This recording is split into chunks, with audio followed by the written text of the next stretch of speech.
Hello, ladies and gentlemen.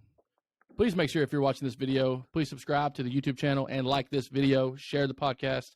If you're listening on Spotify or Apple Podcasts, follow us. Download the audio version of this podcast. Share it with your buddies. We are the TRIF3CTA Sports Podcast crew. This is episode 7. My name is Frank Spencer. I'm here with my esteemed co-hosts once again, Coop and David.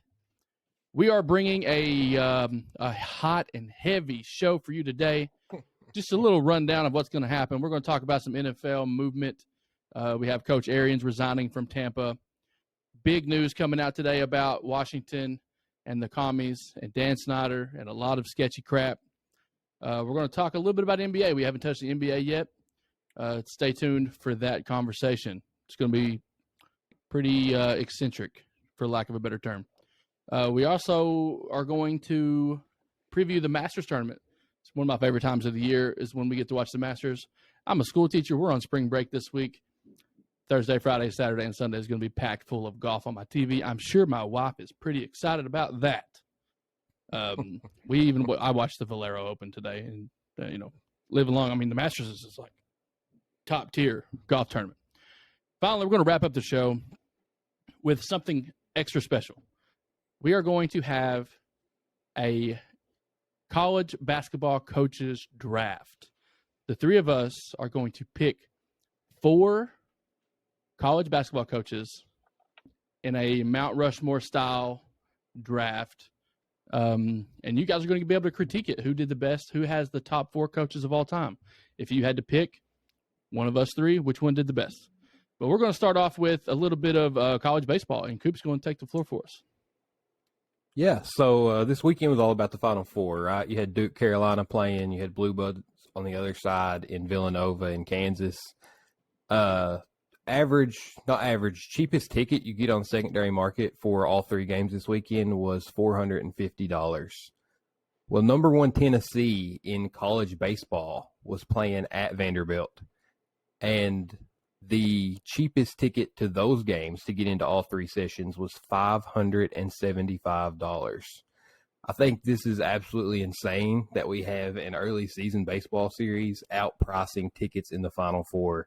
So just wanted to give some recognition there. I know Tennessee is doing some great things this season, but it was a road series, so good for college baseball. Yeah, Vandy is we talk about blue bloods college basketball. Vanderbilt has turned into a blue blood of college baseball. They are the who's who. They have top 5 draft picks almost every year. So I love hearing that college baseball's thriving. Most people that listen to this show know that I'm a baseball guy through and through. Me and David played high school baseball together. David went on to play college. I'm a current high school baseball coach. We still stay really close to the game, and seeing college baseball in today's time when it's not even televised that much on primetime ESPN, your other sports channels, to see a game like that or a series like that, especially early in the season when it's still cold outside playing ball, it's not a fun time to be outside watching baseball. But seeing the demand for tickets rise for a series like that between 2 really highly ranked teams in the SEC, big in-state rivalry, it's pretty significant, especially when it's outscoring and outselling tickets for price-wise anyway to the Final Four. When you have 4 of the blue bloods in the Final Four, that's probably one of the most highly anticipated Final Four that we've seen in a while. But it's pretty cool to see college baseball on the rise.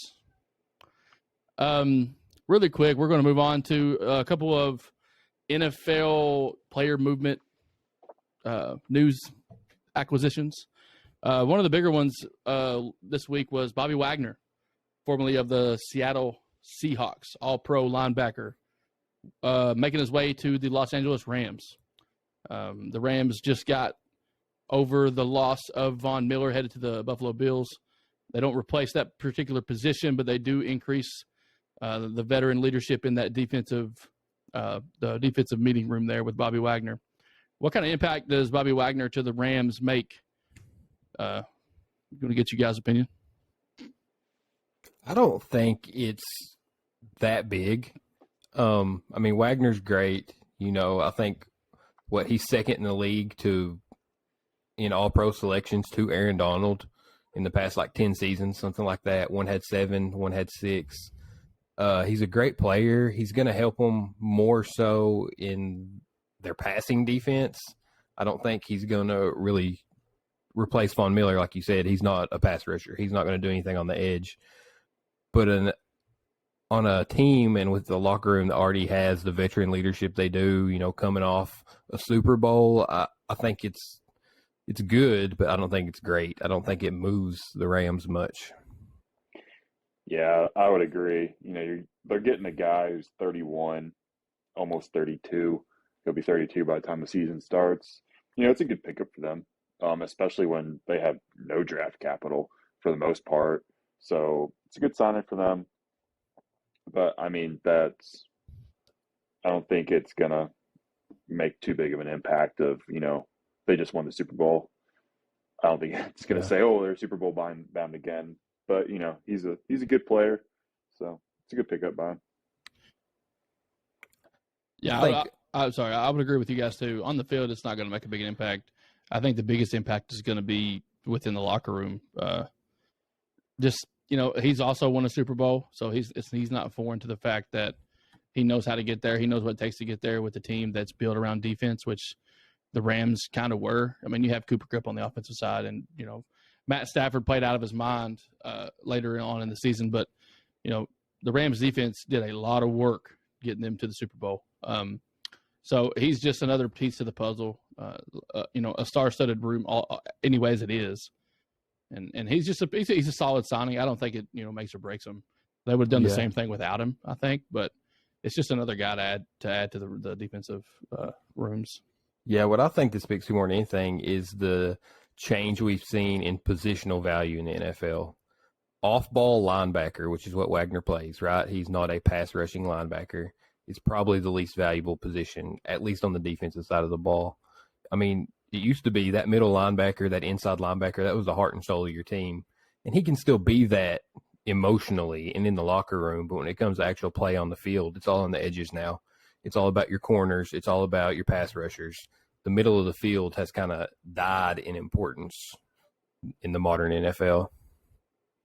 Yeah, and honestly, your middle linebackers on most teams, you have, I mean, I could probably name a couple. Leighton Vander Esch probably is one of them.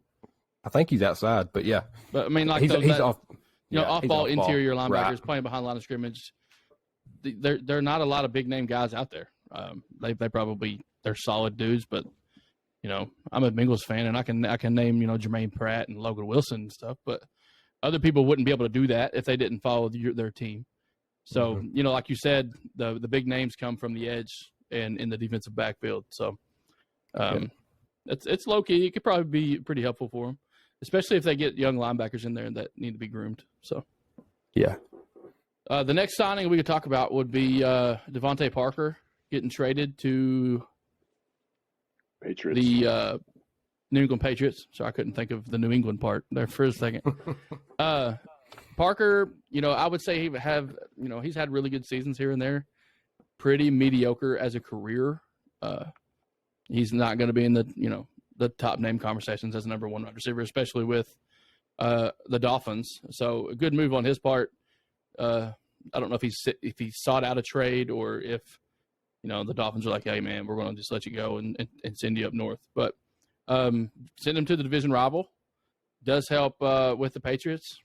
Patriots receivers, not the greatest, not the biggest names. It does add a big name wide receiver to the Patriots meeting rooms. So impact for the Patriots, guys, good or bad? I think it's good. I think like you said it, Frank, he's not top tier guy. He's solid.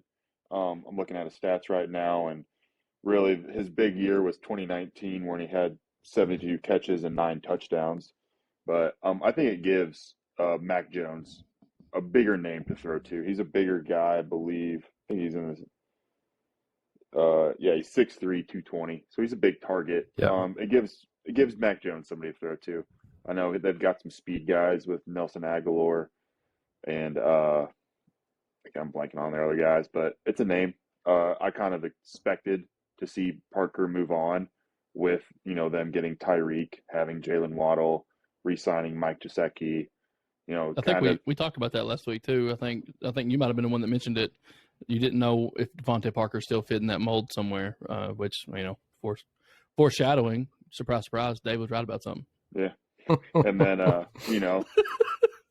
but, and it's good for the Dolphins too, because they got some draft picks back. They just gave up 5 for Tyreek. So I think it's overall, everybody comes out even, because it's very rare to see interdivision trades. Yeah. Yeah, my biggest takeaway on this was how big of a steal Robert Woods was. They're giving up a 3rd-round pick. They got a 5th-round pick back with Devontae in this trade. But Robert Woods went for a single 6th-round pick. That blows my mind. I mean, this guy is a 1,000-yard receiver every season he's healthy. He's good for 100 catches. I can't wrap my head around why they gave him up for a 6th-round pick, especially with the way the wide receiver market has exploded since then. Then on Parker individually, go ahead, Frank. No, I was going to say I agree with that. I mean, it's pretty wild to think about. Bobby Trees isn't a guy that's going to, be your franchise receiver, but he could be a great number 2, to, complement somebody like A.J. Brown, like who he's with now. He's going to flourish in that system, especially now that Julio's gone. A.J. Brown becomes number 1, Bobby Trees number 2. He's going to, not get that much attention there. And the stuff he did with the Rams was unbelievable up until he got hurt. But yeah, I would, you could say unless if Robert Woods doesn't get hurt, they don't go get Odell. They don't have Odell, they may not win the Super Bowl. Everything happens for a reason. And, you can sit here and speculate all kinds of different things, but you are exactly right. The fact that the Titans got him for a 6th-round pick is ridiculous compared to everything else that's currently happening in the market. Yeah, it's crazy.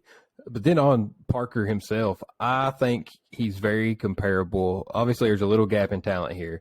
Very comparable to Allen Robinson. Mm-hmm. Similar size. He's got a little more speed than Robinson. I think he's a little less physical. I think Robinson's more likely to go up and get a jump ball, But the same question that Robinson had, who's the best quarterback he's played with? I mean, the list is not impressive. And Parker's in a very similar boat. He's never played with a above-average quarterback. I don't know that Mac Jones is that yet. I was going to ask that. I was going to ask if you think Mac Jones is an above-average quarterback. I think Mac Jones is better than Teddy Bridgewater or Tua in this coming season. Okay, I can see that. I don't know about Tua based on what I've saw or what I've seen. And then especially during that 8-game win streak when Waddle was just going off, I think Tua has the ability to. The college game doesn't translate directly to the NFL, but he's a winner. Same thing with Mac Jones. I think you can probably compare the two. Obviously, Tua is more mobile. Mac Jones probably has a better arm altogether. But the Patriots love Mac Jones, man. I think he is not in the mix in the top, young quarterback conversation, but I think he should be. Yeah, I think he's got a lot to do before he gets cracked. Yeah, but he doesn't have the pieces like everybody else does. Depends on young. I mean, you go up to 25, 26, there's some insane quarterbacks in the NFL right now. But like you look at with Mac Jones playing with Patriots, Bill's not going to go get you that big name receiver. That's true. He got Randy at the end of his career. That was the biggest one he ever got for Tom. So yeah, and I think that if you look at what Joe Burrow walked into and what Herbert's walked into, what Mahomes has, what Josh Allen has, exceeds anything Mac Jones has had or will have for the foreseeable future. So if Mac Jones somehow finds himself into the playoff positions, winning playoff games with what he currently has, he's got to be in that above average category. Yeah, and if I'm looking 5 years out, I'm taking him over some of those mid-tier guys. I would rather have Jones over the Tannehill, the Cousins, those guys that are in their early to mid-30s. Like, definitely give me Mac. Yeah. there's a lot you can mold whoever you want at that point, and that's kind of what Bill Belichick is doing. I think. Yeah. Same thing he did with Tom Brady. He's just trying to make another one. Yeah, but the problem with your Alabama quarterbacks is they get hyped up in college, but look at who they're throwing to. I mean, Right. how many all-pros and wide receivers and tight ends have came out of Alabama? So, All of them. Exactly. It's like, so how it's hard to evaluate. I mean, Mac Jones had a good year. He got him to the playoffs his rookie year. It'll be really interesting to see what happens this year when you have a Bills team that's loaded, Dolphins team that's now offensively loaded. They weren't last year. And, you got the Jets, which they pulled off some shockers last year. So, Robert Saleh is going to have them moving in the right direction. So I think it's a critical year to see if he hits that sophomore slump. Mm-hmm. Well, moving on to the final topic for the NFL of the evening. David Hayes' Washington Commanders owner, Dan Snyder. An article came out earlier. Was it today or this weekend? I don't really know. But the commies are withholding ticket revenue sharing. Is that correct? Is that the right terms? Because I'm not real sure. I do know that the rule is that there is like a pot that 40% of the ticket revenue goes into that's shared with the league and split evenly amongst all the teams. Is that correct? Dave, I'm going to let you take this. And for lack of an explanation, I'm going to let Dave go a little bit further. But basically, they didn't share it. Dave, hit us with some details, big dog. Oh man, I don't know anything about this. It's been a weekend, but I will say, thank God that Dan Snyder is such an idiot for everything that he has done. Whenever they're barely selling, probably 50% or however, they have so many empty seats. It's like, and you're not going to share your revenue. The one thing that the owners, they don't care about the sexual assault stuff. They don't care about the other stuff. But when you start taking money out of their pocket, that's when he's going to get outed. Damn you! So this is, another why are we even surprised moment from Dan Snyder. But I hope this is it. I hope the league finally does what they need to do. Yeah, so just a little more detail, Frank. You're right. 40% of all ticket sales goes into a league-wide pool, and it is distributed among all NFL teams. It's your ticket sales when you travel to play a game at that stadium. And they did not turn that 40% over, which in turn means they were not accurately reporting the number of their ticket sales because those kind of coincide. So they were saying less people were attending their games than there actually was so that they could hide that revenue. Yeah, Dave nailed it on the head. He hasn't been allowed in the clubhouse since last July, I believe, right? His wife is technically running the team. Yeah, she's technically the president. Yeah, and at the league meetings last week, they voted to uphold that until all the investigations over sexual assault and everything was completed. But I think we're going to see some things expedite. I feel like some decisions will be coming swiftly. Yeah, so go ahead, Dave.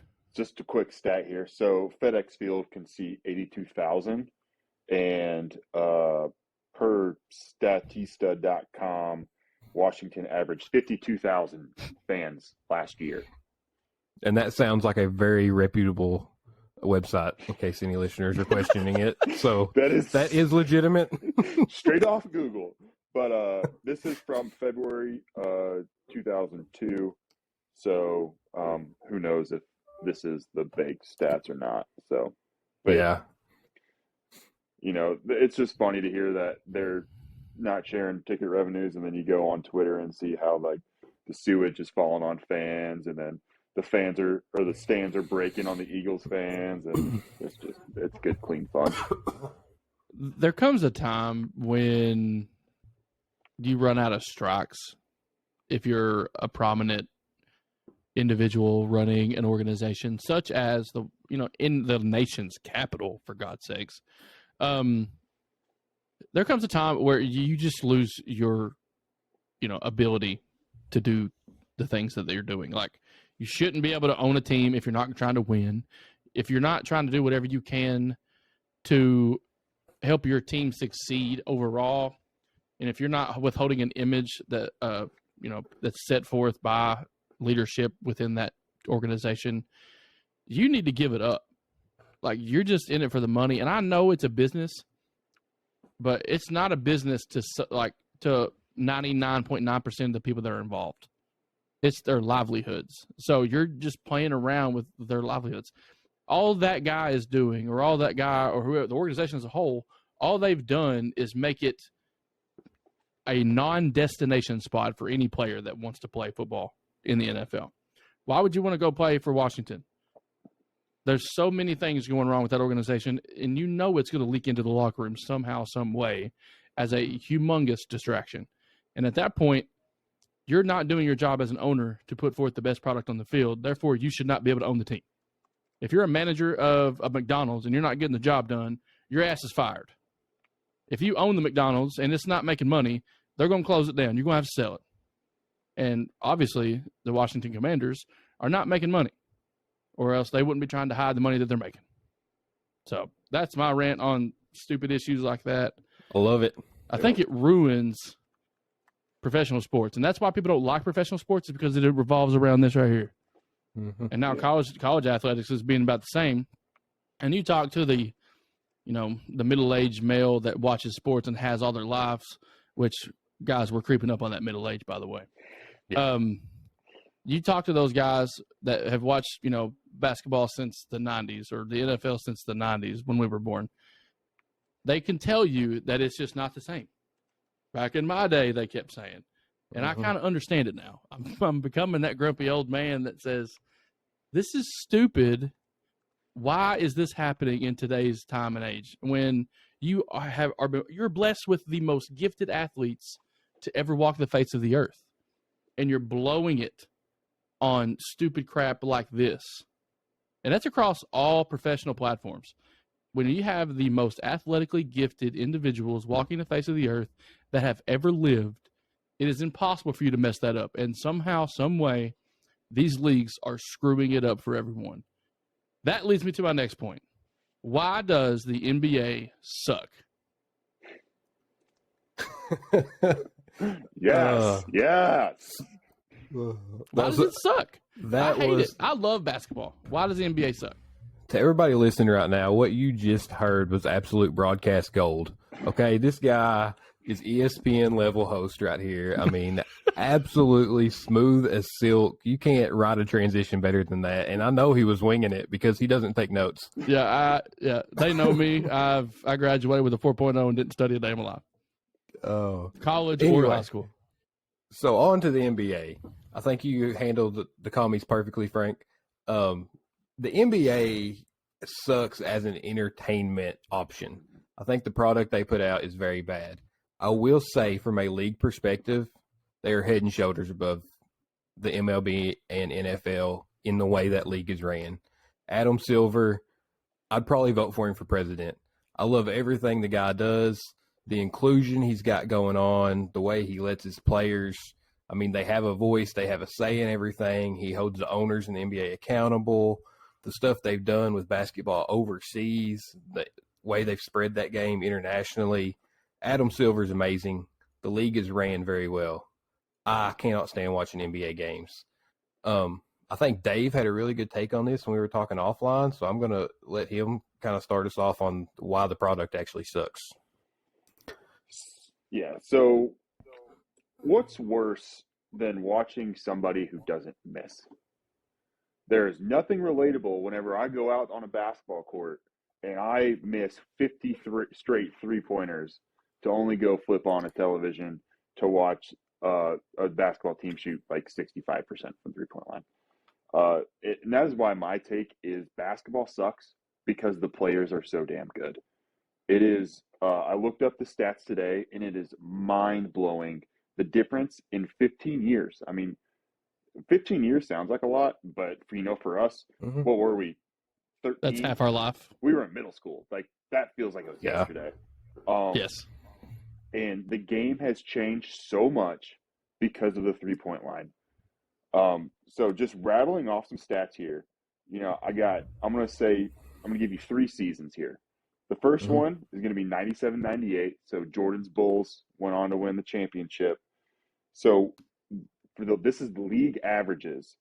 They were shooting 17 threes per game, and they were making 6. If you go up to 2006, 2007, they're making, kind of the same, 6 3-pointers per game, 17 shots. You go up to this year, they're shooting 35 threes a game, and they're making, so that's double those years, and they're Yeah. making double the shots. They're making 12 3-pointers a game. And it's nothing against the players. I mean, they are incredible athletes. I mean, we sit there and watch college athletes struggle to get open and get their shots off. But right now, it's like we don't blink at Steph Curry hitting one from the logo. I mean, he's done it so much, we became, numb to it all because it's, oh, well, anybody can hit a three. I mean, gone are the days of Shaq where you have a big man just sitting there dominating post, because now you have Giannis shooting threes. So that's where it's numbing, where they are so good. They are so talented.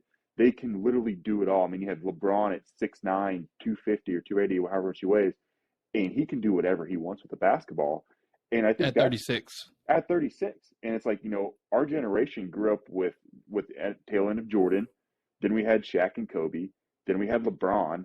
And it's like, well, we have Steph, Giannis, KD, Embiid, Jokic. Like, we are so numb to the product that it's hard for us to watch 3.5 quarters of them just shooting the lights out of the ball, for then, in that last fourth quarter, when it's down to winning time, then they finally are like, okay, well, we're going to start fouling and start playing hard defense and really pushing the envelope, rather than letting Steph Curry shoot 10 feet behind the three-point line the entire game. So that's why I think the NBA sucks. They're too damn good.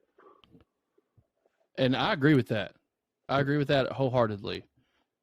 And one thing that I think would help them is maybe limiting the number of games that they play and allow them to have to play harder in order to reach the playoffs. Now they're expanding the playoff. They're having a play-in tournament, correct? Am I wrong? 20 out of 30 teams currently make the NBA playoff format. Yeah. I think that's ridiculous. In the NBA, and I think this should be true for all the rest of the leagues as well, take 4 from each conference. You have to fight to be in the top 4. Top 4 generally is your top 4 teams in the East and the top 4 teams in the West. Those guys are hands down probably the best, which means if you limit the number of games, you're not going to have people sitting for rest. You're not going to have people load managing. You're going to have your stars out there every single night. And like you said, that's going to attract more people to watch the game. Although they are really good, it's going to force them to play defense. It's going to force them to actually get tired. And if you're tired, you're not going to make as many shots. Steph Curry is going to make shots. They don't play defense, man. And like you said, if you're not watching the playoffs or the fourth quarter, 5 minutes left, 2 or 3 point ball game, you're not going to see defense. You literally see people walking up and down the floor, guy chucking the three, nobody down there to rebound but one guy, and then they're back to the other side of the floor doing the same thing. You don't have people posting up. You don't have plays ran. The coach for an NBA team is as useless as freaking anything else. Like, why are they there? What do they do? Yeah. At least a Major League Baseball coach or manager has to manage the team. Like, he has to make decisions on pitching. Like, that's a thing. But, like, it's the same rotation of players coming in, and they know what minute they have to go into the game. Like, they just tell them when to go in, and then they just let them play. Like, yeah, a couple of those points, I think, go speak to why the NBA's ran so well. Load management is one of them. Yeah. They have policies in place where they can't rest on, like, consecutive road games because people in those cities are buying tickets to watch LeBron play. LeBron's got to rest when they're playing in Staples Center. He's got to be on the court for those road games because they have to make sure that they're putting the product out there for their fans, which is just seeing these guys. Like Dave said, the product isn't competition in the NBA. It's seeing stars. It's watching Steph Curry with his shooting clinics. It's watching Giannis do things that don't seem humanly possible. I don't know how you can force them to compete. I think that in addition to trying to make money, which is another reason why the playoffs are so big, another reason they expanded it was to try to get more competition in those early rounds, because you're taking that 7 and 8 seed out of a first round series and making them play in. You're giving them, is it one game, right? Or is it best of 3 play in? I've watched so little, I don't even know. That says a lot. And this is the reason. There's a reason why this is the first time it's best in of 1. 6.5 episodes that we've even brought up the NBA in general. Period. Yeah, so you're making those teams play for the opportunity to even get those postseason ticket sales. I do think it's changed the way that we look at college players as well. And 2 names this year really stick out to me. One is obviously Oscar Tshiebwe. There is no way that guy in 97, 98 is not a lottery pick. No, for sure. He's top 5. He might be a top 3. Yeah. And he's not a first rounder this year, I don't think. If he goes in the first round, I would be absolutely amazed if he even goes with the draft. Yeah, I'm Another one's another one's Armando Bacot. He just broke the ACC record for double doubles in a season, as well as Tim Duncan's rebound record. And not a first rounder. By no means will Armando Bacot be on an NBA team next year via the draft. All because they can't shoot a 3. Yeah. That's pretty much what it boils down to. 1 through 5, everybody's got to shoot now. So I don't know how you fix the NBA to make it more watchable, but I agree it's just not entertaining. And I think Dave's got a great point. They're really good, and they're really good even when they're not trying 100%. And that's why I think, Coop, you nailed it on the head. The NBA is run the best out of all the major sports. And I think a lot of that is how much they adapt to change. Like the load management stuff, like they're doing that right, even though, you might not agree with it. They've changed defenses, what legal defenses there are in the league. They added the 3-point line. They've done all that. And I would say, in my mind, the easiest fix to try and make this more competitive, move the 3-point line back, make the court a little bit bigger, make it a little bit harder, because they used to say, that's what I love about college basketball, especially in March Madness. When teams are down 4, you hear the announcers, don't go quick 2, take a quick 2. Like you get points on the board, where it's like, well, these days a 3-point percentage shot, if it's a 50-50, you might get a foul call at the rim. You might as well take your chances, a 50-50 shot at the 3-point line. Yeah. So, I think that's where move the 3-point line back. Make a 4-point line. Let's see them That'd shoot be from awesome. half-court line. If they want to shoot from half court, let them.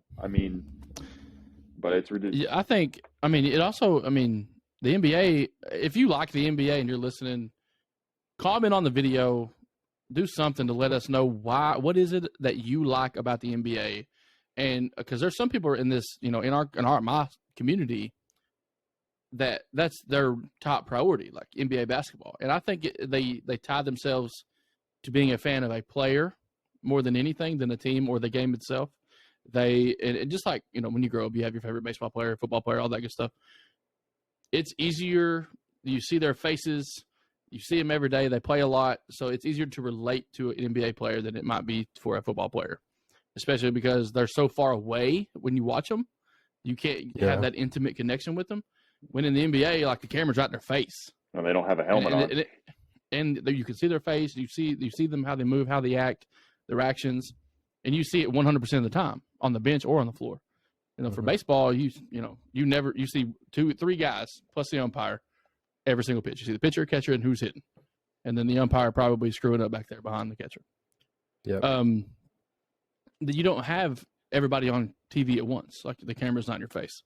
So I see how it's really easy to grasp a hold of being a fan of a player or a basketball team, but the product on the court, it just does not interest me. And I am a huge basketball fan in general. Like I love basketball, love the game. I love going to high school games. I love watching college basketball. Going to a college basketball game is one of the coolest things you can do, especially at UK. But like, if somebody asks me, hey, you want to go to watch the Pacers play? I'm saying no. Yeah. Like, it's just, you know what I'm saying? Like, I don't understand it. Yeah. I'd say my last point on this all is, I said they're too good, and all you have to do is go look at the junior ranks, the kids growing up, and how recruiting these days, what do we have? Middle schoolers ranked? I mean, Yeah, everybody is so stupid. worried about getting recruited, being good. And, these NBA players, we're Kentucky guys. We grew up with John Wall and DeMarcus Cousins and Anthony Davis and all that. Well, now it's became, Ty Ty Washington. Everybody's known about Ty Ty Washington for 5 years now. And that's Hmm. where, he's a great player. But the AAU circuit and all of that traveling basketball has just amplified how good the product is and the expectations that those kids have now. Yeah, and you're exactly right. And I think the NBA has trickled down to affect college basketball and high school basketball.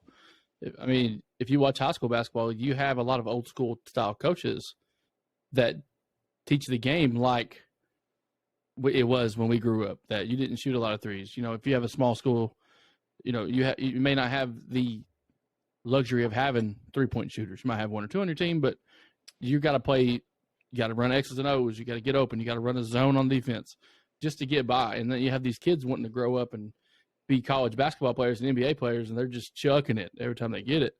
And it's just not good basketball to see at that level. Yep. I think the NBA has changed sports in general. When LeBron went to Miami, it changed the landscape. Yep. Players had the power, and you're seeing it now. You're seeing it in the NFL. You're seeing it with Rodgers, and it's the only one that comes to mind. I know there's so many out there. Antonio Brown, I want out. Le'Veon Bell, I want out. You're seeing it more and more in every sport. And I don't know, I'm like you, even though we're in this current day, this is kind of what we've grown up with. LeBron was our star. I don't like it. I like the old school way. And I don't think it's that change. I don't necessarily think it's for the better in the product they're putting out, but I understand it from the players have a job, right? If I want to change jobs, I don't want to be told I can't. So they have every right to do that. Yeah. That's a good point, too, because fans like us, they don't see it like that always. Like, this is something that they're good at. God has given them this talent. They have worked so hard to improve on that talent. And they had to do certain things to get to that level, and that's their occupation. And people get mad all the time saying, like, they're there to entertain me. No, they're there working. Just like you're going to McDonald's to flip a cheeseburger, I'm going to school to teach, or, these guys going to fix the roads. That's your job. Nobody's going to come watch you do your job. It just so happens that we watch them do theirs. Yep. And I do think we forget about that sometimes whenever political things pop up. When the people talk about politics and sports, they want to keep it separated, but that's just not the way it is, because they're human. They're living through the political times just like we are. A lot of these players were in our shoes at some point in time. They're from small towns. They're from low income communities. They didn't have everything growing up. They've worked for what they had. Just like anybody that's wealthy probably more than likely has worked for what they've had. Just so happens they're on TV. We get to watch them, and we like what we see when we watch them. But they're working, and I think we forget about that sometimes. So that's a great point you brought up there. Yep. I want to take an opportunity here, talking about people coming from the backgrounds, to give a shout out to my boy Roy Williams. Haven't talked to him in a while, but want to let him know that we're thinking about him here on the show. He's that guy. I mean, he's a national icon now, and he ties into this conversation because he stepped away from the game for the reasons you said, right? The game's changing. It's moving out to so much. I was trying to go through it, Frank, but you're not going to let me, are you? That's so good. But he left the game because these changes are happening, and he didn't feel like he was the right coach for the job anymore. He's an old school coach. But when he was a kid, he broke into his gym, his middle school gym, so often they had to throw him out over and over. They ended up giving him a key. That's how many times this guy broke into his gym, because he didn't have anywhere else to play ball. Everything was a dirt court. He didn't even have enough money to have his own basketball. So he would break into the gym, get a ball, and play. And he did it so often they actually gave him a key. And like you said, these are regular people that were watching on TV. They're just really good at their job. Speaking of people, sorry, Dave, you want to chime in there real quick? Yeah, I was going to say, I'm going to throw salt on the wound here, but Coach K even said it, Friday night, how the NCAA needs to look into how they're operating as a business, because clearly he's retiring because he's older and probably the same reasons as Roy Williams. Game's changing and he's old. He doesn't want to change. So, but Yep. it is. You look at Oscar Shibwe, the NIL. He's not able to touch any of his money right now because he's on a student visa, and it's like, well, he might not come back to the UK because he wants his money. He's from the Congo. He's from, a very poor whatever, and he wants to set up his family for future success. And all of this is just rapidly changing, and it is, it's wild to see how the impact is trickling down. It's gonna be weird to see, high school seniors are now, well, do I need to play my senior year, or do I go to Ohio State and make $1 million, or do I go to Alabama and make $1 million? So it's going to trickle down, and I don't like how it's currently going, and we need to evaluate how things are ran as a country.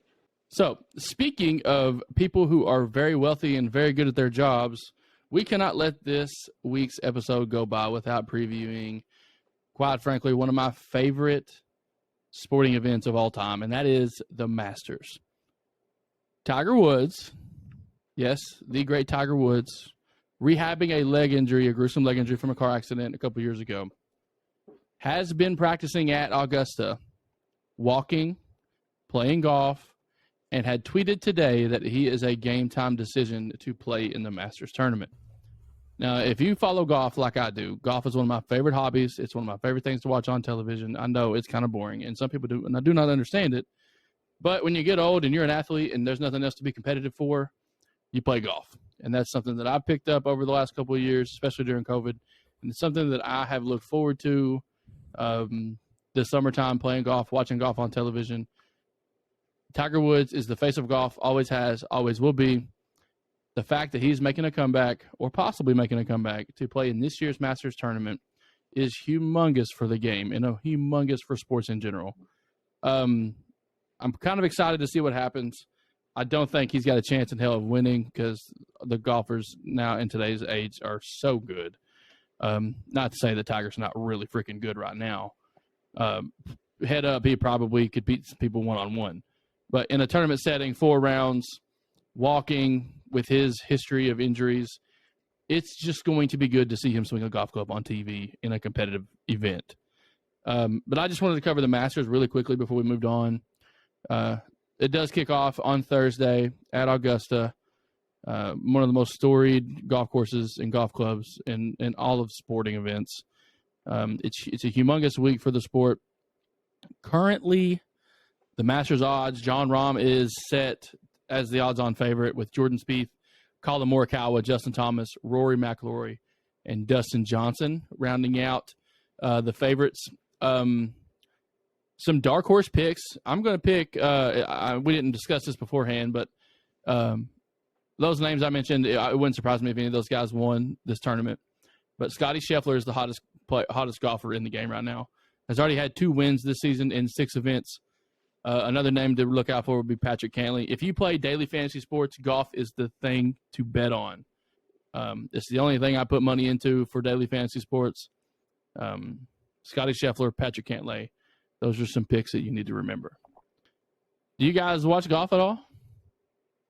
I watch 2 tournaments a year. I watch hole 16 at the Waste Management Open. Yeah, buddy. Because it is a party. And, Did you watch it this year? Oh, yeah. Some of it, not the whole weekend, God. but yeah, I did catch some. And a lot of fans really hate it. Like, it's ruining golf, all this. No. The players love it. I mean, you're traditional fans. You get some of those fans that have been watching golf since but those people the clubs are wood. But those people think that you got to have a dress code or you can't wear a hoodie on a golf course. These guys are ruining the game with how far they hit the damn thing. Yeah. They hit Bryson DeChambeau because he can hit it 400 yards and they can't. Yeah. He's ruining the game, they said. But the players love more that, watchable. Right? That's their favorite tournament of the year. Yes. because of the fan environment. I do watch this one. Like you said, the golf course is just amazing. I think it's the one that it might not be like a favorite from a fan perspective, but it is the most meaningful to those golfers. I think it definitely means the most. Big thing that stands out to me this year, 8 out of the top 10 in the world rankings going into this are under 30 years old. Yes. So we've talked about youth movements pretty much every time we've had a show, and it's in golf as well. Kids are just getting better, and we're seeing it translate over to more and more sports, and especially this sport where you can play with much more longevity than you can in other sports. And that's the thing I tell the people I hang out with on a daily basis, like, man, why do you like golf? It's like, I've always been a competitive person. I've been an athlete my entire life. I can't play baseball. I can't go play a pickup baseball game. I can go to the courts and play a pickup basketball game, but I would suck and get out of breath really easy. It's so easy for me to show up on a Sunday morning at our local golf course, hang out with some guys, put $20 on the line, and go play golf. You can be competitive literally until the day you die. Yeah. Because it's so adaptable, and it's an even playing field for everyone. Like, there's one course, there's one ball, there's a set of clubs. Go make it happen. Like, there's not many variables that you have to deal with. Nope. It's a pure game. It's one of the hardest things I've ever done in my life. I would much rather sit in the box with a 95-mile-an-hour fastball coming at me than try to hit a golf ball that's literally sitting on a tee. It's so hard to do. I don't know. I think I'd rather hit golf ball. I don't know, man. I would feel more comfortable in a box. Oh yeah. That's just me. But that's just I don't know. I love it, and watching those guys play, just admiring it, knowing how hard it is, and seeing the things that they can do with a golf club. It's so ridiculous, and people don't understand how much athleticism is used in the game of golf nowadays. Yeah, like, those guys can move. Like, they have to be in shape. Mm-hmm. They're doing things with the golf ball right now that it's never been done before, even by the greatest people in the world. Like, you take a mid-tier golfer now and put him back in the day. Obviously, equipment makes a big difference, but you put him back 25 years ago, they're probably top of the game back then. Yeah, and that's most people on tour right now. Yeah, that's most people in any sport, though. I mean, it's hard for us to say. You're right about that too. We talk about basketball. The bad boys at Detroit Pistons, they aren't going to be the bad boys in this league, and that's why it's crazy to see Phil Mickelson win the Masters, not the Masters. He won the U.S. Open last year, and then Tiger won the Masters in 2019. That's why it's crazy to see those guys who have dominated since they were in their 20s still go out there in their 40s and win. That's what's amazing about golf. You don't get that in any other big sport. Tournament too. Yeah. Huge tournament.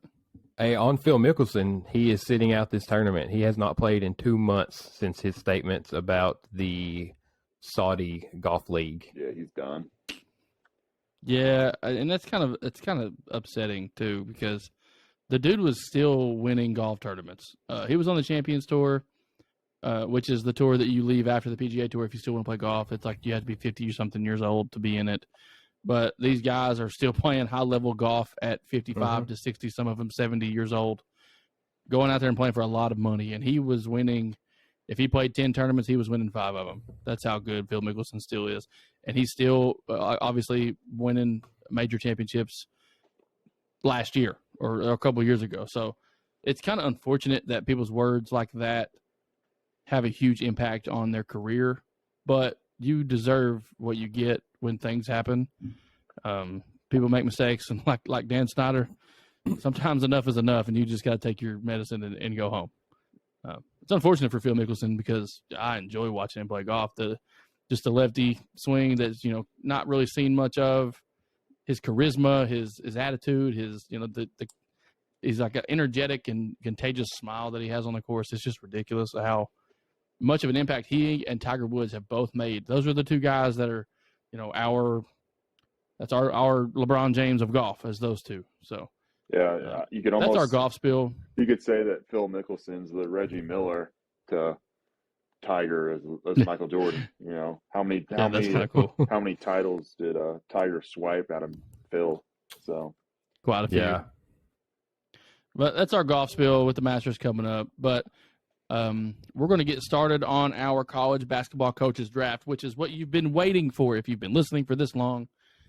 We are at the 50-minute mark. We're going to try to get this done fairly quickly. Not going to sit and beat around the bush. We come up with a draft order the most fair way possible. Coop made me and Dave pick a number between 1 and 5. Coop picked 4. I picked 3. The number was 3.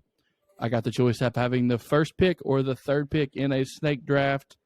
Your boy picked the third pick. So with that being said, David is going to lead off our first ever draft of college basketball coaches. And just to remind everyone, this is inclusive.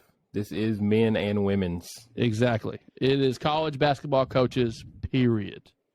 And the goal at the end is to have the best, most complete list for some of us. And one of the three of us have the best list of coaches that you wouldn't mind to have coaching a team to lead you to a national title. Some of the best coaches of all time. So we're going to debate. You're going to agree with some of them. You're going to disagree with a lot of them. Mm-hmm. But let's get it going. David Hayes, who is your first pick in the TRIF3CTA Sports Podcast NCAA College Basketball Coaches Draft? All right. So my guy, who I'm picking, 11-time national champion. Oh, no, he did it. He's 22 come Final on, Dave. Fours. 8-time Wow. Naismith Coach of the Year. 3 Olympic gold medals. 2 FIBA World Championships. A record of 1,149 wins and 149 losses. Has a tournament record of 131 wins and 21 losses, and is playing for his 12th national championship at this moment. Gino Auriemma, come on down, baby. You're on my team. Wow. That is huge. And I don't disagree with him somehow. No, not at all. I was taking him at 2 if he made it. No questions asked. And now you had to take probably the obvious at number 2. Yeah. One more thing I want to throw out on Auriemma. I think you may have skipped this stat. If you said it, I apologize. He is in his 14th consecutive Final Four. I didn't know. That's huge. That is 14th consecutive Final Four. And if you didn't hear, David listed his all-time record. The dude has, I think, exactly 1,000 more wins than he does losses. Yes, that is correct. 1,000 more wins than he has losses. Let that sink in. If he wins the national championship tonight, which is possible, the dude is going to have 1,001 more wins than he has losses. It's ridiculous to think about how somebody can dominate for that long. And we've already talked about it in the NBA, how the game has changed and how things are how it is now. And women's basketball is exactly the same, right? And the game changes so long, and he's coached for so long, coached so many games, so many teams, and does it every single year. Yeah, that is the true sign of a good coach. 89% winning percentage. How wild is that? It's stupid. Yeah, it's unheard of. I struggled to get that on a spelling test in 3rd grade. Yeah, I know we're spending a lot of time on Gino, but it's amazing. I mean, you're number 1 pick in the coaching draft. You got to give him some praise. I saw a press conference last week where somebody asked him about the transfer portal and players leaving in school or whatever, and he said, "You don't see the players that leave my program go do anything special anywhere else." He said, "I couldn't care less." He said, "If they can't play for me, they can't play anywhere." Like, he just doesn't care. He's playing with the kids he has, and he's making them the best team in the nation every year. Mm-hmm. Yeah. And women's basketball has gotten more competitive over the last few years, too. Which makes things a little harder and makes it even more impressive that he's figured it out, and now he's back on top again, depending on the results of tonight. Yep. But anyway, Coop, pick number 2 goes to you, my friend. Yeah, I got to go John Wooden. There's no way to pass this guy up, and I think there's only one stat that needs to be said. That's 10-0 in national championship games. 10-0. If he gets to the championship, he's winning. 7 straight. Yep. So go ahead, Coop. I was just going to say he's had some of the greatest players of all time, and I got his book right here sitting behind me. It's one of 3 I've got on the shelf. So, I mean, he's just an inspiration. Great captain for my team. Yeah. Just to quick shout out to him though. When I was doing my research for this, I didn't realize that he was the 1932 Player of the Year at Purdue. He was a 3-time All-American, and he was the first ever person in the Naismith Hall of Fame as a player and a coach. You hear about John Wooden as the coach. He's a pretty damn good player too. I never knew that. A lot of the coaching philosophies nowadays are derived from the things John Wooden said.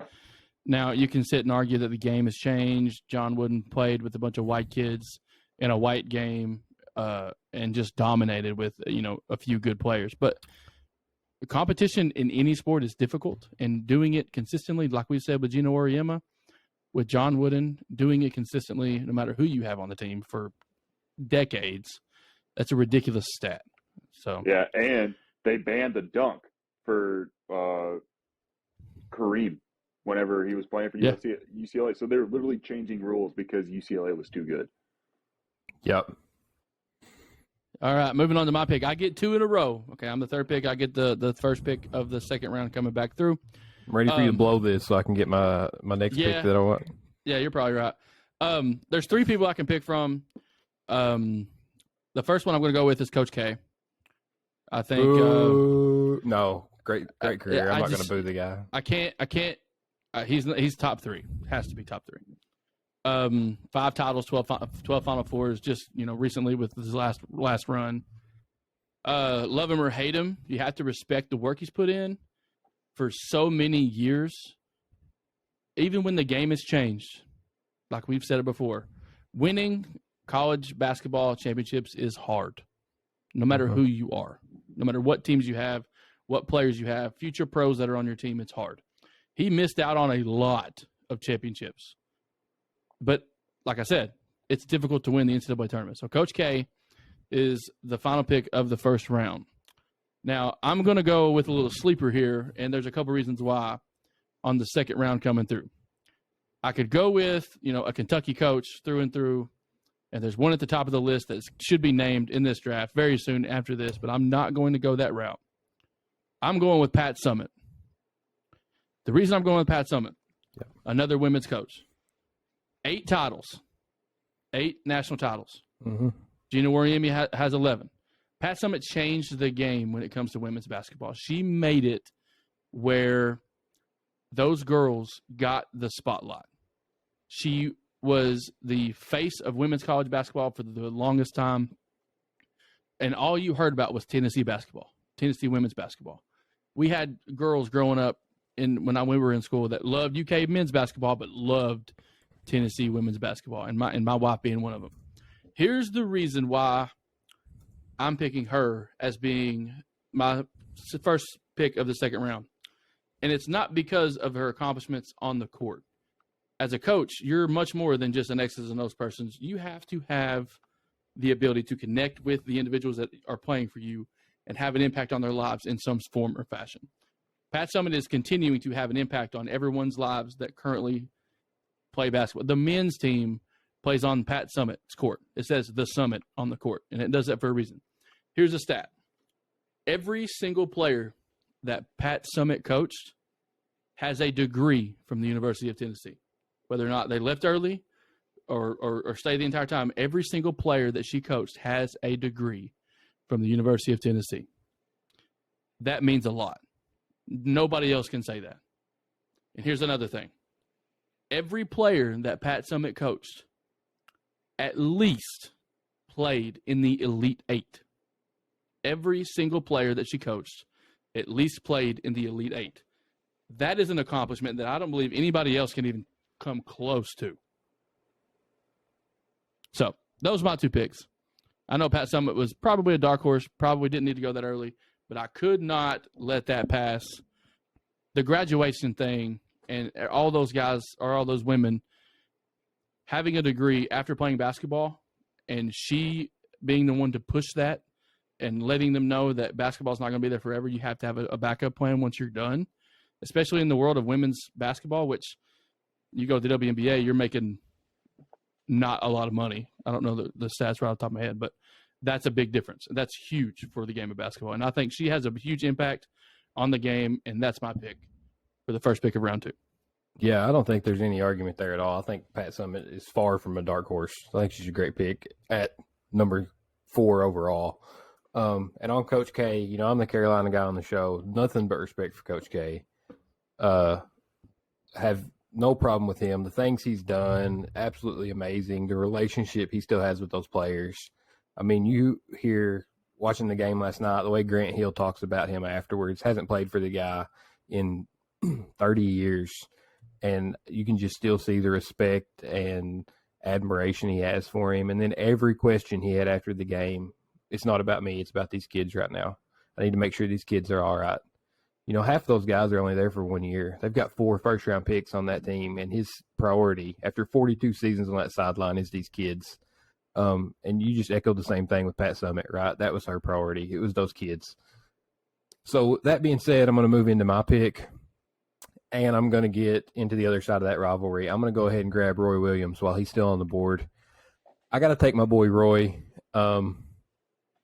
He was great at 2 different schools, and I think that's something that he's the only coach in this draft, I believe, that's going to have that distinction. He made 9 Final Fours, 4 at Kansas, 5 at Carolina, 3 titles at Carolina, and he's the most successful coach in the recent era of the coaches we're drafting. He's done it closest to what we're saying is the modern game, right? You look at the past 10 years or so, let's say 15.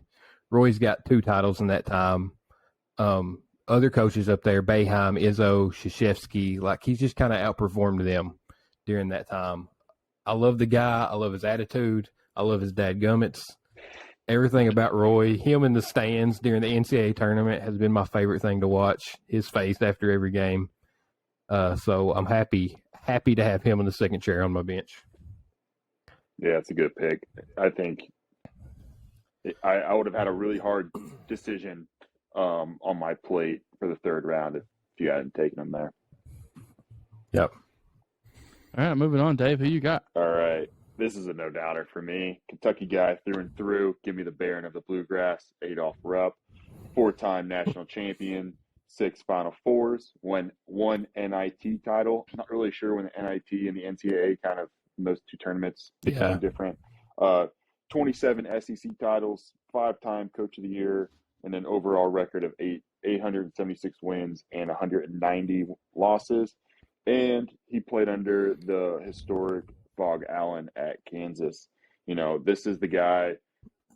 He's got Rupp Arena. You know, I think there's very few arenas in America where you say the arena and you instantly know that the history behind it. And you know, Adolph Rupp is the easiest 2nd round pick for me. Thank you guys for sure. leaving him for me. That was too easy. As long as somebody took him fairly early, I think our listeners would be happy and pleased. Yeah. All right. And then kind of sticking with the rivalry theme for my last pick, I'm going to take the bad boy of college basketball, good old Bobby Knight. Yeah, great 29 pick. years at Indiana, 902 wins, 371 losses. He was the 1960 NCAA champion playing with Ohio State, 3-time national champion, went to 4 Final Fours, 3-time Coach of the Year, won an Olympic gold medal, had the last perfect season in college history in 1976 with the Hoosiers. And, you know, he has 1 chokehold and at least 1 chair throw. So I don't see any other coaches on this list with those stats.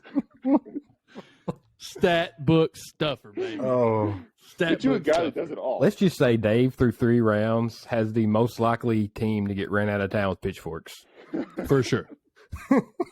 You got Gino, who doesn't care what he says. Rupp, who was great during a very difficult time in college basketball. And in society in general. A lot of adversity going on during Rupp's time. And then Bobby Knight, who I don't know if they put some rules in place for him, but there were definitely some laws passed to protect the players after Knight retired. Yeah.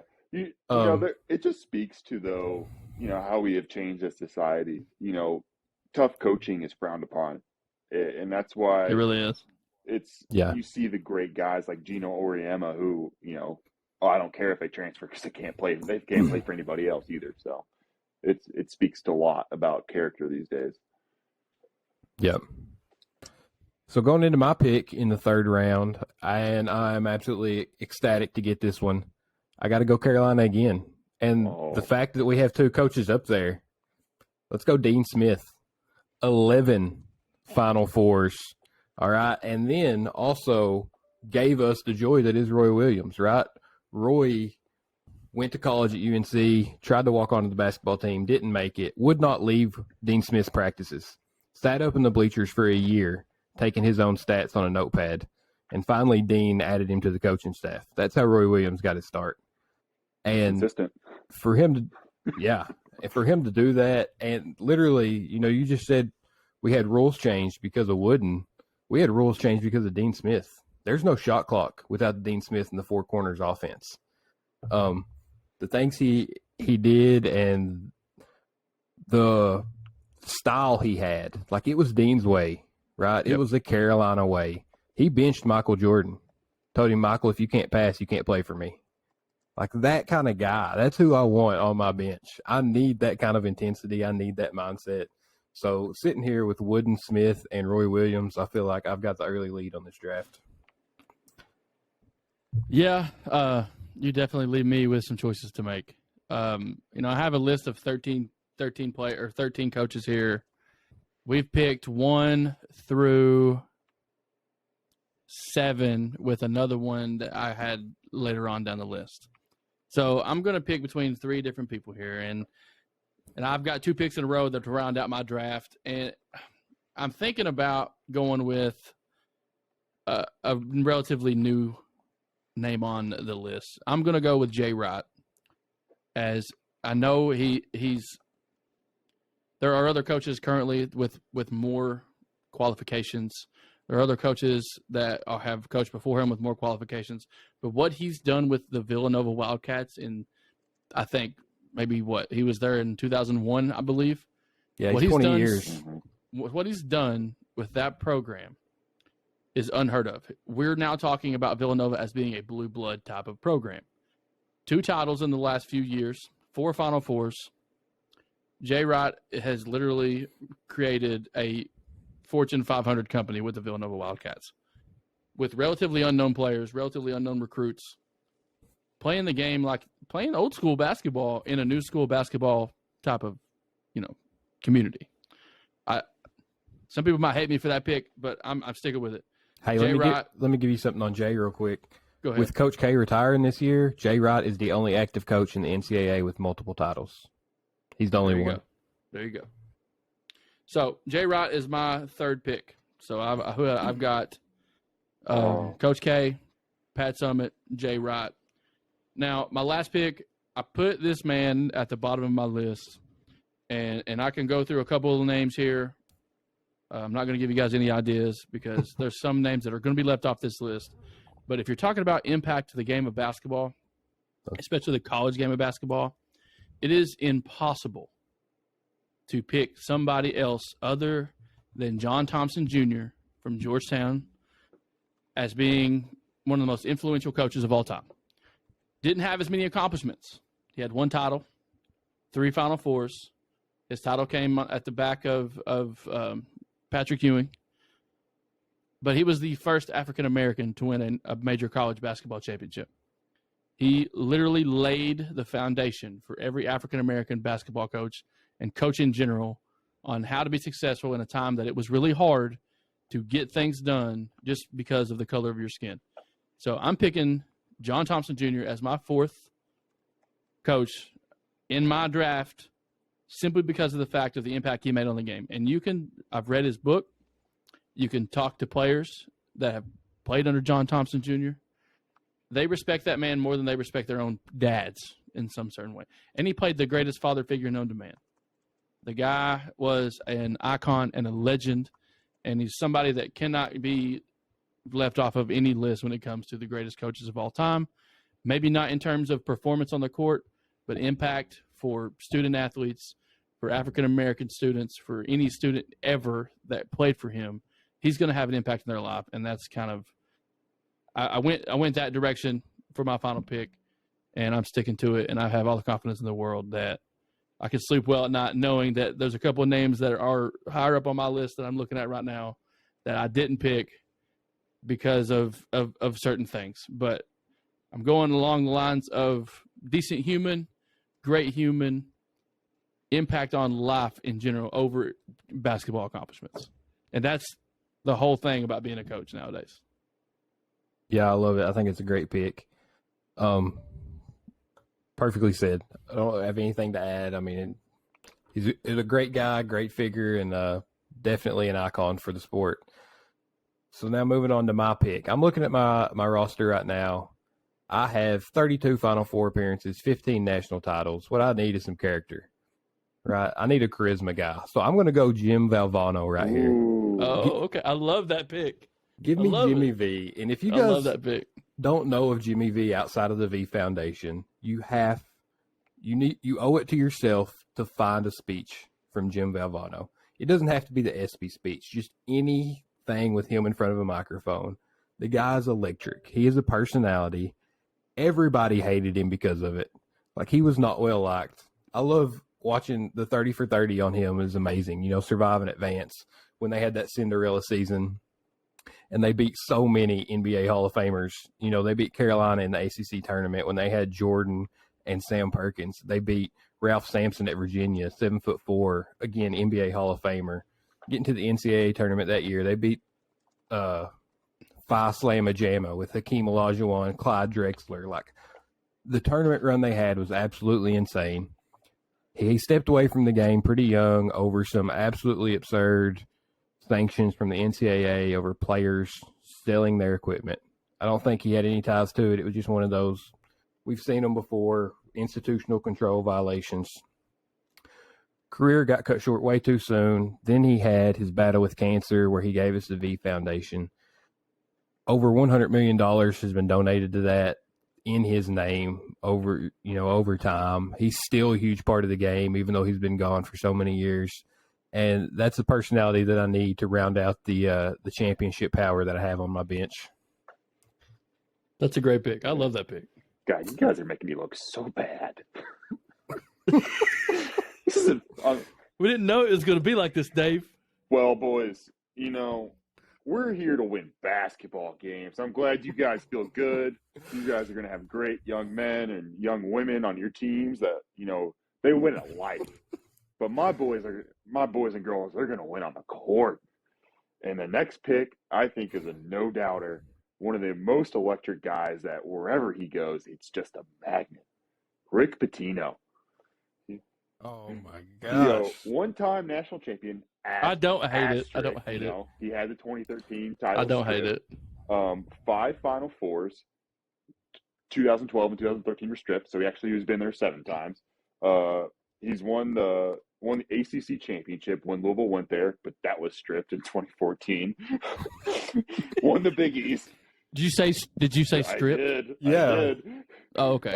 I thought I heard that. But the guy is a winner. You know, he left Kentucky in a terrible fashion, pissed off the entire fan base, and went Celtics, I believe. And so the guy is a winner. He's won championships everywhere he's went. He's won the MAC at Iona. He went over to Greece when nobody would touch him with a 10-foot pole, and he won 2 Greek League championships. Did you just say pole? You said pole, didn't you? Oh, okay. I thought I heard that. So, you know, give me Ricky P. I think he's back. Oh. All righty, ladies and gentlemen. That's a great topic. Dave, I love that pick, honestly. It rounded out the podcast episode with a little bit of humor, and I dig that. I'll let you finish up, though. I'm sorry for interrupting. You're good. I'm good. You good. All right, so that rounds out our NCAA college basketball coaches draft. Let's talk about the names that didn't make it. All right, I'm sure you guys got your list, and if I miss one, y'all chime in here.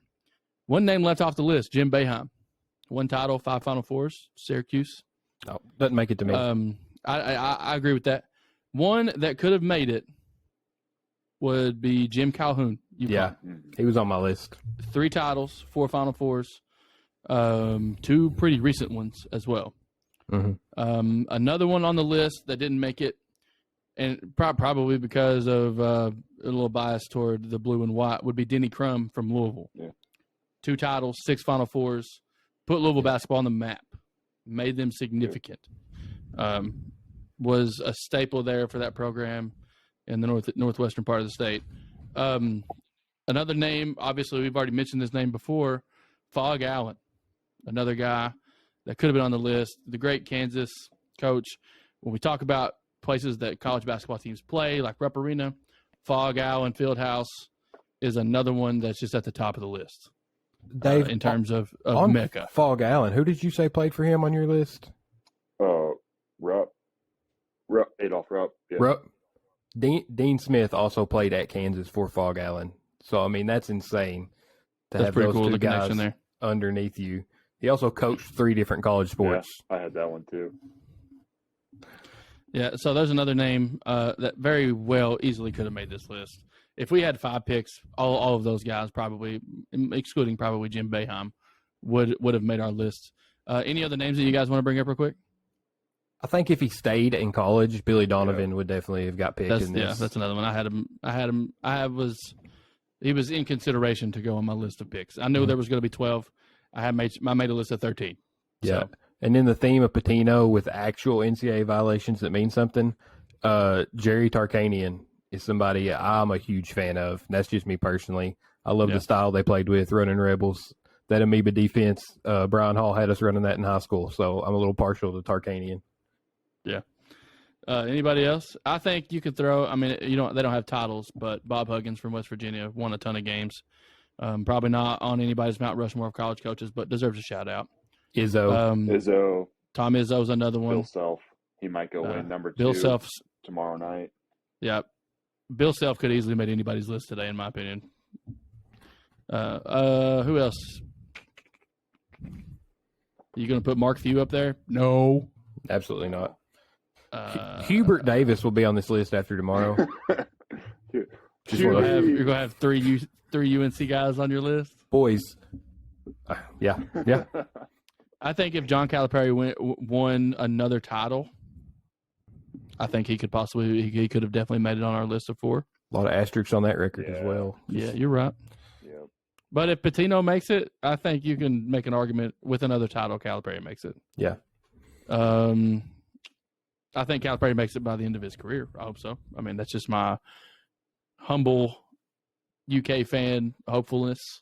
Yeah. Are we missing any major ones? I'm sure we are. I think on the women's side we are. I don't have that list pulled up, and I apologize. But I know there's been some great coaches in women's basketball as well, and we've only called 2 out. And those are the 2 names mostly known for everyone. It's kind of those 2 fault because they dominated for so long. And the thing is, like, they're 2 of the most notable coaches of any sport, regardless of gender, regardless of sport in general. Like, they're at the top of the list for everyone. If you make a Mount Rushmore of sports coaches in general, one of those 2 might make it. So, all right. If we've missed a name that you guys are super pissed about, just leave a comment on here, and we'll make sure to cover that in the next episode. But we appreciate you guys listening. We're the Trifecta Sports Podcast. Hope you enjoyed the show. Tune in next week.